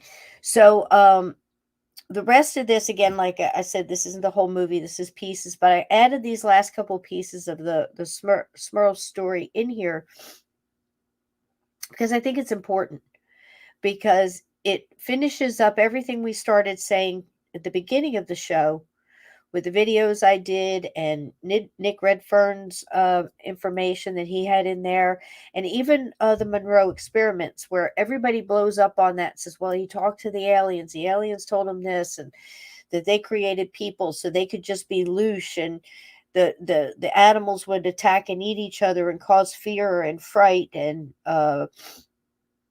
predator and prey and disease, so people would just everything, every negative emotion we go through, they put things here so we would go through that. That's an interesting story. However, when you look back at one small thing and you back up away from that and you think that although it may be true that we do give off that energy, that negative energy, when we're scared and confused and all of the negative things, it creates that for them, the fear, especially ghosts. I don't even think they realize it. They just know that it's one of those things that they do, where they pop in a room and you get scared and they go, wow, and they feel better. They get like a jolt. Probably doesn't take them long to figure that one out. Do it again. Do it again. There might not even have any sinister thing behind it. It's just something that works for them. And then we see it from our vantage point, and we look at it and we right away throw a bunch of labels on it. And we're probably wrong, because you just don't have enough information to sort it. It takes time. At least more information than just that. It's not a demon because it popped out of the closet and scared you. Could be anything. See. So anyway, I kept this last part on. We'll finish that up, but it does bring it all together. It takes them through all the things that they counted on and let them down. There was a priest that the church sent that stayed with them a week, and they put so much hope into that, and surely something was going to happen, and he was going to go back and tell the church to do an exorcism. Of course, the whole week the thing stayed silent, further adding to their devastation. Then he just, the Warrens are trying to help back and forth, and again, think what you want about the Warrens. I'm on both sides of that fence, and I'm a little on more one on the other. But people don't always start out the way they end up, if that makes sense. Whether it's a star, or movie star, or a singer, or what, anytime you have fame or books or authors or anybody. So let's just leave that judgment for now. But the Warrens would help them periodically, and eventually wrote the book, the first one that this movie was based on. But I offer it as evidence that I'm kind of really believing, for the most part, because I've listened to interviews from the kids, over the years, and one here recently. She's not on a lot of shows, and she doesn't, she's not out seeking attention or selling a book. But she does every once in a while do interviews, and one of the things that she said was the day she walked in the kitchen and she didn't know why her dad was crying. He said she never saw her father cry. And he was crying. And her mom was consoling him. And she was going in to get breakfast, go to school. And she didn't know for years why that was. She never saw him do it again. So I'm upset, worried, but never in that emotion. And that she found out that was the morning he told his wife about what happened to him that I let you guys see tonight. Because I wanted you to know.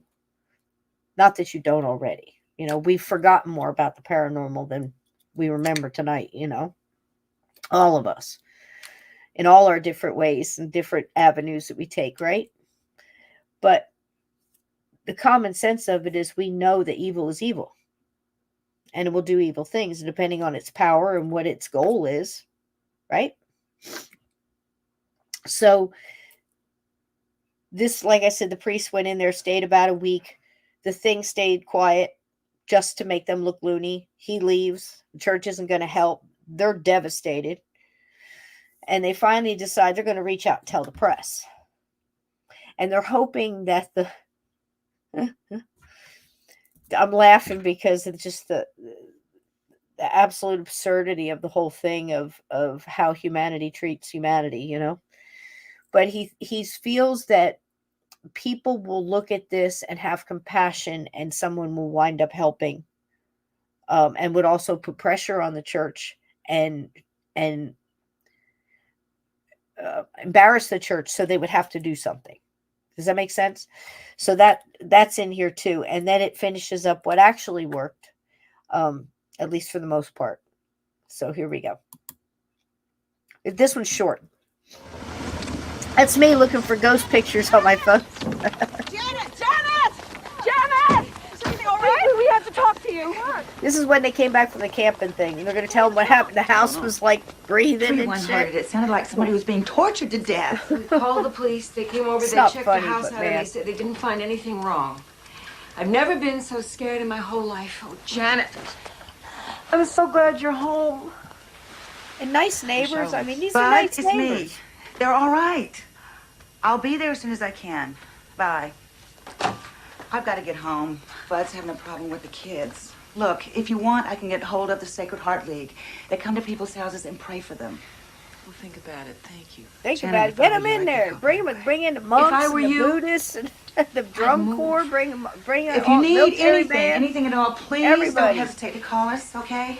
What's going on here? I don't know.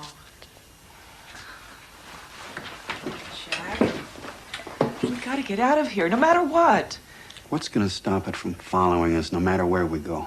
Then we send the kids away. Aaron and Sean can stay at Aunt Lily's for a while. Why No. not? Colleen and Kitty can stay with their friends. The Warrens told us to stick together. I don't care what the Warrens said. I want my kids safe. I'm not going to stand by and watch them go through this anymore, Jack.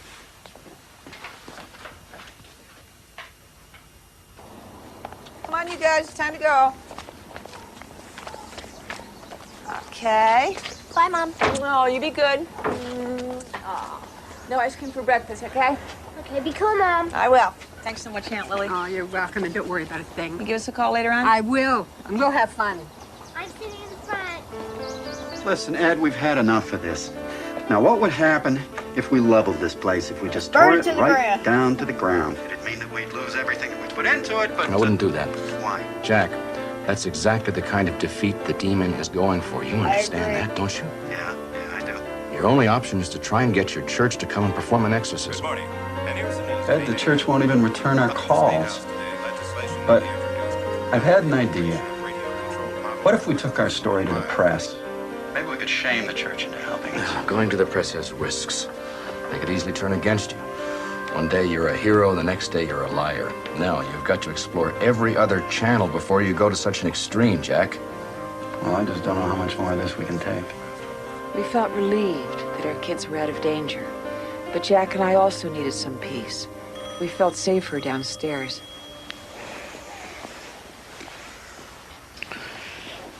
Okay.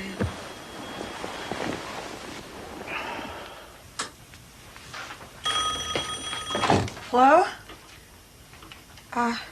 Hold on, honey. I can't understand you. It's Katie. There it is. Okay, look, it's all right. We're gonna come pick you up, okay? You just sit right there. I love you. Bye. They followed her. Follow the kid. So this is the next step.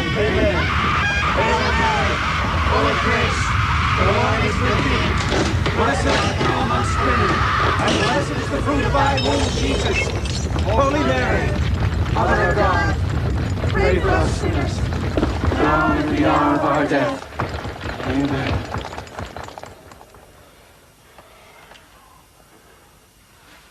They finally got another. Moses. pastor I priest smell them too. from another Yes, it happens every from another time. church to come in It's God's will. and did a little ceremony. Oh, Mama. Is it over now, Dad? It's gonna be all right. But he didn't look like he had too much confidence, did he? What does Listen it to want this. with us? It wants to kill you. Why? Why us? I think you were chosen. You, your parents, your wife and children are what I call victim souls. Good and evil are fighting it out through you. Your love for each other and your faith are the things that the devil wants to destroy most, because those are the only things that can destroy the devil. Don't lose your faith, Jack. It's keeping you alive. What do y'all think about that? Victim souls. Very much like story from the Bible of Job. Was basically, if you believe the story and you take it the way it's been translated, it was basically a bet between God and the devil. That's one that I just kind of, I don't know about that one. But there may very well have been someone who suffered like Job, I'm sure. Millions and millions and millions of people throughout time. And still kept their faith. I hearken back to that quote I tell you guys about that always gave me strength in really dark times. And I saw this, I'll never forget it. It was in a little devotional. And it said, I believe in the sun even when it does not shine. I believe in love even when it is not shown. And I believe in God even when he does not speak. And those words were carved in a wall in a dungeon in Auschwitz in the dark by what must have been a skeletal, weak hand that still had enough personal light to put that energy into that lasted to the moment I just said it. That's putting your light into the world. So, are there victim souls? Are there souls that are here to go through these things? Now, I'm just spitballing here. Like these young children who I've said personally, just from my small vantage point in the world, have heard at least two of them speak on this as adults and their strength. And they're not, neither one was braggadocious. They weren't egotistical. They weren't narcissistic. Each one of them expressed the love they had for each parent, for their grandparent when they spoke of them that were in this story. A couple of them told stories about the Warrens, that there was a tussle with the Warrens and things happened and that came out later. But I think that those things could be, it wasn't anything sinister or anything. It was basically misunderstandings and a lot of heated emotion, where like I think the Warrens were doing something in the kitchen seance or talking to this, whatever, with the recorder, and something was going on with the wife, and the Warrens didn't stop it, and the dad here didn't understand and, was trying to protect his wife, and things got out of hand. I believe that was the story. I could be wrong. But what about this, what he's saying here?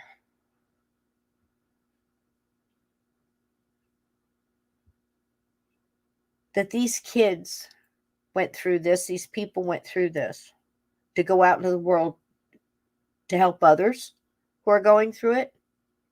Because how do you have the knowledge unless you go through it? We know Bill Bean did this. Came out. Now he's a warrior for for God. He saved so many people that are going through this and worse. So I wonder if in some ways people are picked or tested, or everybody has an equal chance to have this happen, and it goes the way it goes. What do you guys think? Right, Bernice, absolutely. You glean from it, you say, what can I do to change this? Can I do something to change it? I'm going to do that, and then I'm going to learn from it, and we move on, right? It sounds easy to say. It's harder to do, but with practice, if you live long enough, you get practice, But this goes a lot deeper than the universe can fix stupid, but it's going to hurt. This goes way deeper. This almost suggests a choosing, or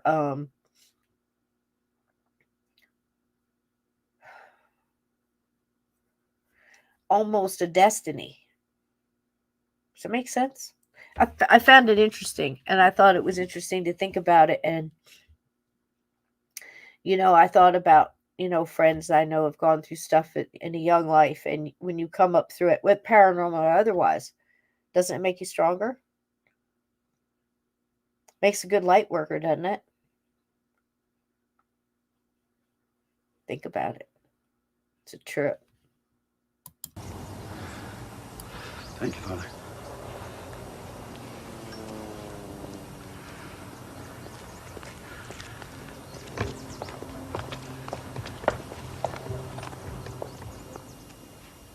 Fair enough, Jack.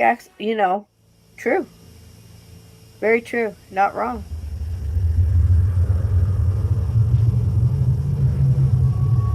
See what you think about this one. Son of a...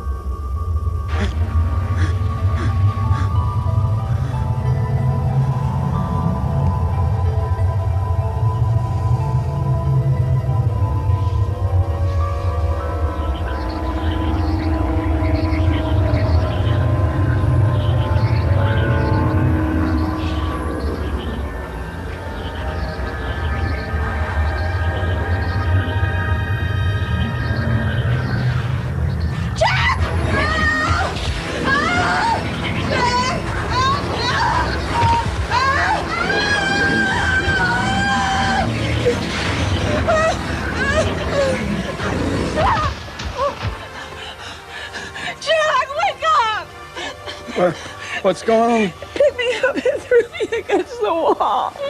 Oh, Help me. yeah. Let her go, you bastard!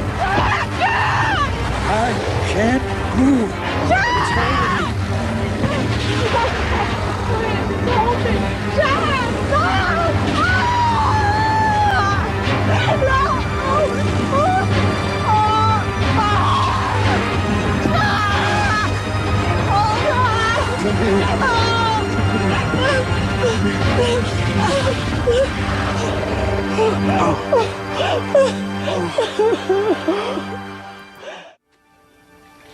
I'd say that was a bingo. After feeling Jack. alone for so long, we were surprised by the attention of the reporters. Our story spread so quickly, we felt sure that this was the way to find help.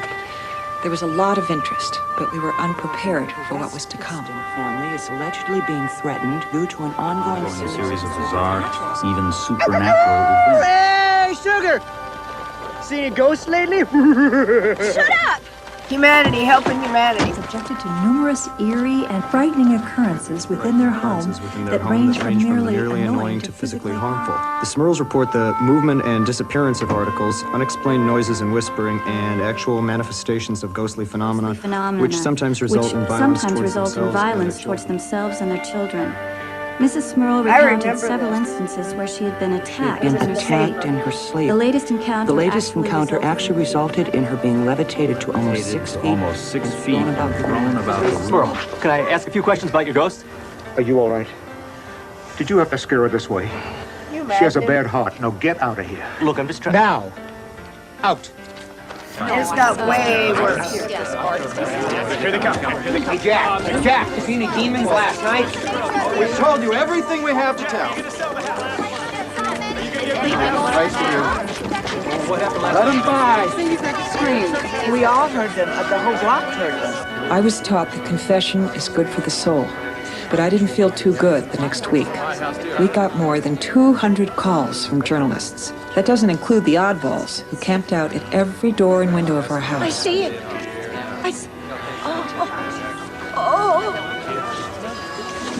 Those people began to worry us almost as much as the demons. We were afraid the outside world would think that we were crazy too.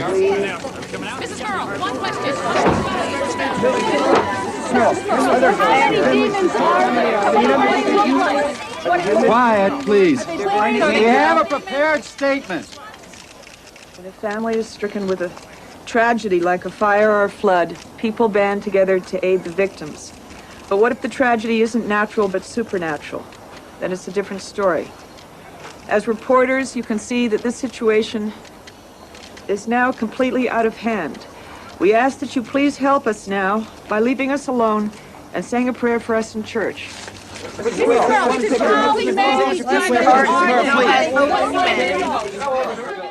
Bless her heart.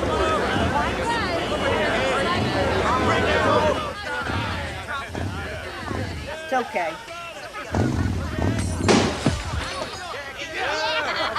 Because that's helping.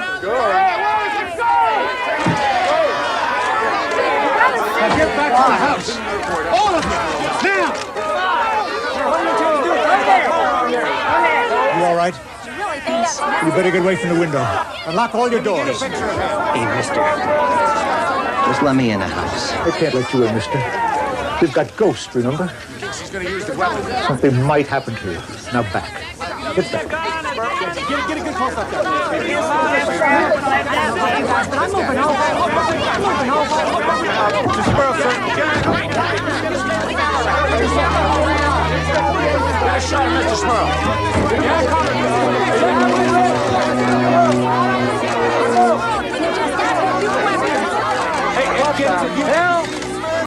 I had to stop it here because I wanted to show you this part, because as it gradually gets, and she's reaching out to the better part of humanity and saying, you know, we're in a tragedy. If this house was burnt down, you know, they'd be bringing casseroles and stuff. But because it's this, and they don't understand, full of reporters, and then come the nut jobs at night throwing rocks and stuff through the windows. They, you know, again, they did the same thing in Amityville. We know that, and so many others, right? This is, for whatever reason, people think it's a good idea to do this after something like it. I can't make sense out of it. The good part is to look at it in the face and understand what I said in the beginning of the show. And it's a good way to take us out, because if it's nothing else we take away tonight, it's, again, light beats dark. You carry light, repels dark. Keep the light on. We know how to do it. Tell a joke, watch a comedian, dance in the kitchen, whatever. But the fact that she reached out, so many people reached out, so many people read those newspapers, and part of humanity decided to ignore it. Part of humanity thought it was a good idea to go down there and throw rocks through the windows. And then there was another group. Better get your shotgun. What happened? What's going on? Take the girls into the kitchen. And you better pray for me tonight, hon. Because that is the only thing that is going to keep me from killing somebody. And who would blame them? I mean, really, this got not bad. But watch what happens. Right on time. There's another group. And they're actually carrying light.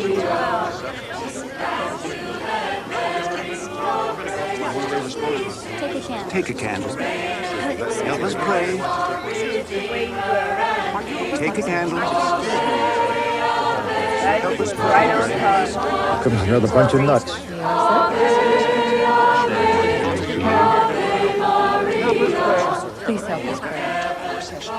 stay with us, please. Good evening. God bless you. Do you know the story? Do you know? We're from the Sacred Heart League. We're here for the meeting. Oh my God, I forgot this is the night. Looks like we came at the right time. Sure did. Come on in. Thank you. What's going on inside? We're from the Sacred Heart League. Welcome. Please, take a candle. Thank you. Make yourself at home. I will. Please come in. Watch the Aaron, result. Sean, Katie, Colleen. Jack, are they here to perform an exorcism or what? The Lord works in mysterious ways. Just when it seemed like things couldn't get any worse, He brought the members of the Sacred Heart League to pray for us. Make sure the children get parents. Maybe this will work. It's got to. Why not? Why not do this Our Father, every time? who art in heaven, And I think only the people that have gone through a tragedy still have compassion and light and love in their hearts would do this. The right intent to bring people who were throwing rocks through windows to their knees. I had never experienced the power of that love happened. and prayer that surrounded us that night. That happened. And that incredible strength that lasted longer than anything else we had tried. Holy Mary, Mother of God, Everybody pray for us sinners, now and at the hour of our death. Bring the light. This too heavy for you? No, I can carry more. No, you're carrying enough. Come on, let's go look at your room. Come on, Colleen. I'm coming, hold on. We were forced to move from the house on Chase Street. The funny thing is, not by demons, but from the never-ending attention. We hoped that in a new place, away from the public eye, neighbors wouldn't have heard about us, and we could try to live a normal life. I'll be there in a second. Isn't this exciting? Nice. Put those boxes over there for now, honey. Okay, Dad. Go help Grandpa.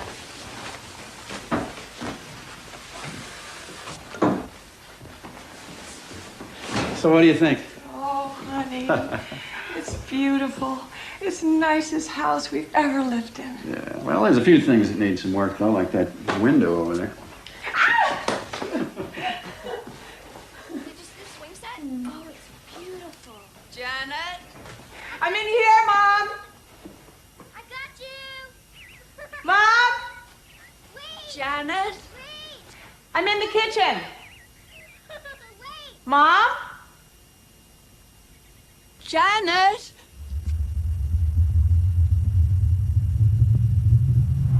Uh-oh.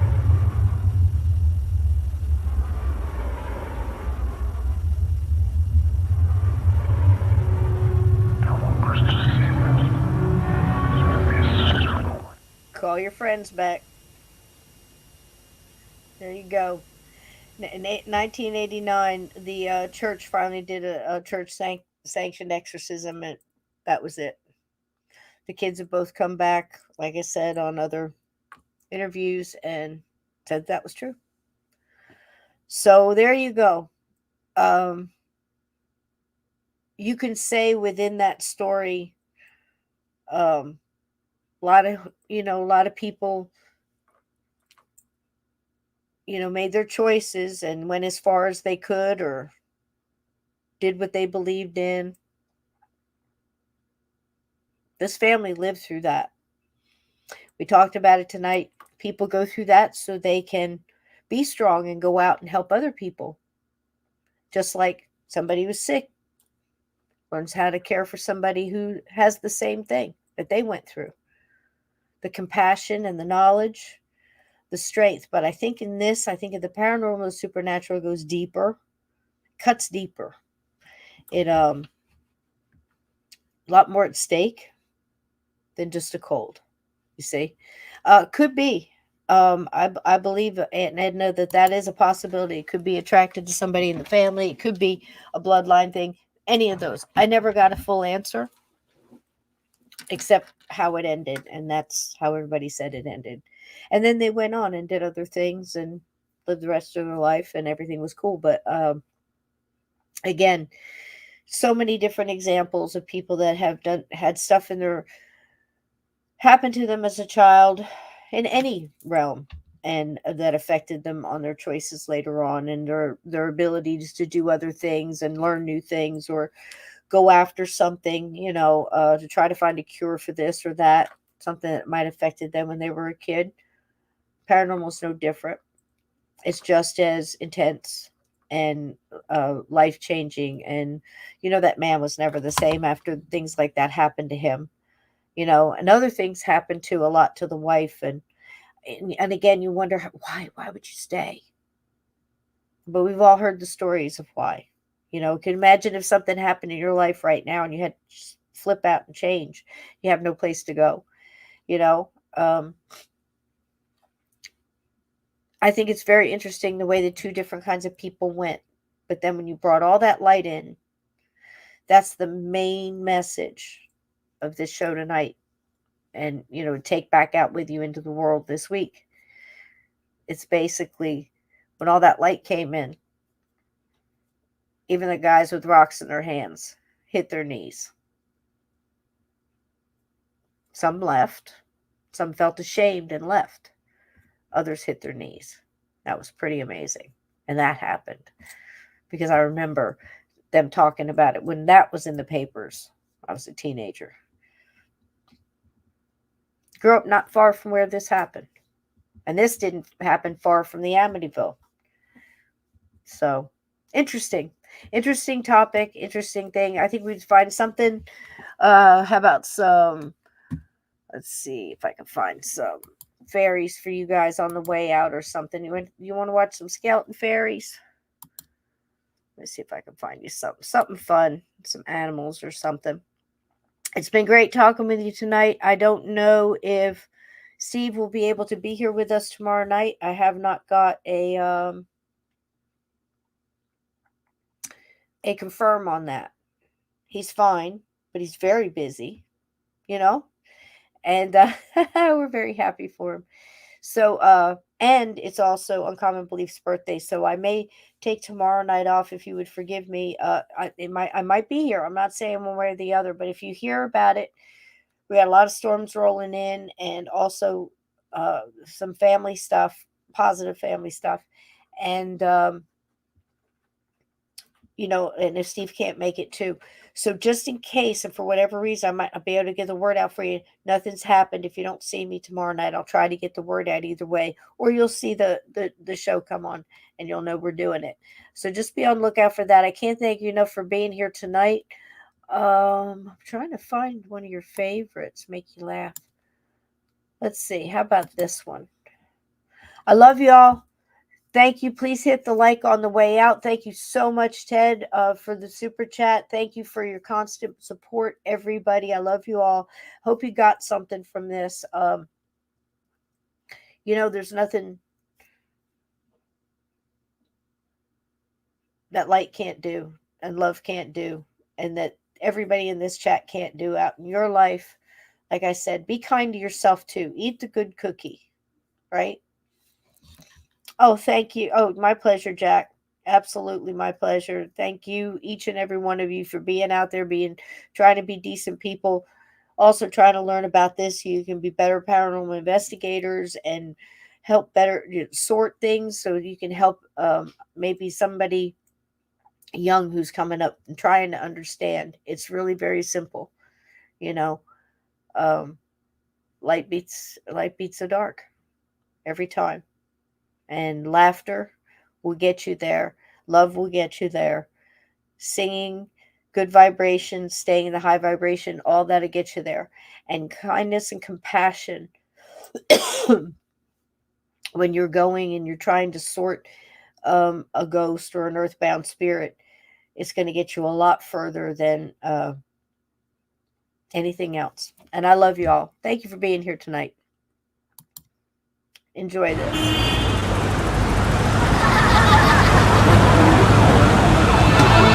Love and light, everybody.